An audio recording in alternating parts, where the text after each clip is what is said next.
Novo modelo de raciocínio da OpenAI encerra a discussão sobre ser ou não inteligência artificial inteligente, em desfavor dos que disseram que não. O modelo do momento de inteligência artificial é o O3 da OpenAI. Esse algoritmo traz respostas para 3 questões, e é isso que eu gostaria de discutir com vocês agora. A primeira questão é sobre se a inteligência artificial inteligente ou não. O O3 acaba de ter uma performance melhor do que os seres humanos num teste chamado ArcAGI, que foi criado para a gente determinar quando surgirá a inteligência artificial geral. Seres humanos tiram 85% em média, o algoritmo tirou 87,5%. Qual que é a importância? As perguntas do ArcAGI não têm correlatos na internet e não podem ser inferidas de qualquer outro teste, de modo que aquela ideia de que o algoritmo simplesmente decora, regurgita respostas, não se aplica aqui. De fato, é necessário haver generalização e, em algum nível, criatividade para a solução dos problemas que estão no teste. Isso, contudo, não significa que o O3 tenha atingido a AGI. Muito pelo contrário, a gente ainda está a alguma distância da inteligência artificial geral, que é outro assunto. Segundo ponto importante sobre esse modelo. No passado, funcionava assim. Um algoritmo era treinado e aí depois, quando ele processava as respostas, ele usava pouca computação para isso. O custo todo estava centrado na modelagem, na construção do algoritmo. Nesse caso, é diferente. O algoritmo trabalha parcelando as suas respostas em etapas, num processo que é chamado de chain of thought, ou cadeia de pensamento. E o que acontece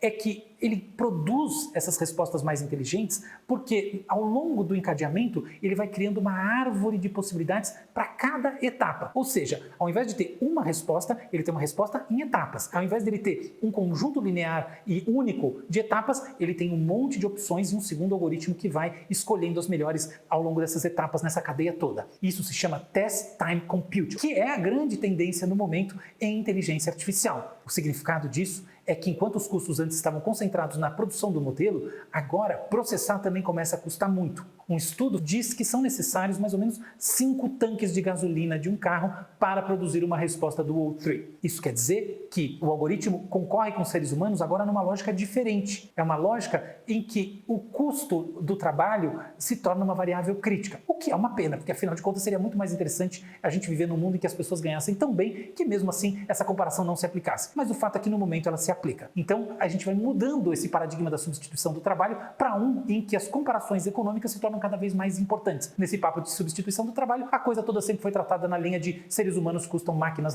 Não é verdade. O terceiro ponto que eu acho mais interessante é o seguinte: quando a gente aplica o O3 à análise do discurso, e mesmo o O1, que é o modelo antecedente, a gente vê que a produção linguística, o texto, não é melhor do que o texto produzido num algoritmo tradicional, sobretudo o Claude, que produz os melhores textos. Por que isso? A gente parece que, quando produz linguagem, usa uma lógica de pensamento que lembra mais o tal do sistema 1 do Kahneman e do Tversky. É algo que traz as coisas todas muito conectadas por dentro, o que, do ponto de vista do algoritmo, funciona muito bem quando a produção é toda feita de uma vez. Do outro lado, quando a gente vai encadeando o pensamento de maneira muito lógica, a gente perde um pouco esses conectores internos, perde um pouco da redundância do texto e, paradoxalmente, a percepção do leitor é de que ele ficou pior. No final das contas, portanto, o fato de um modelo como esses não elevar tanto a qualidade do texto, na verdade, muitas vezes piorar a qualidade do texto, traz uma coisa muito importante sobre o que significa escrever um bom texto.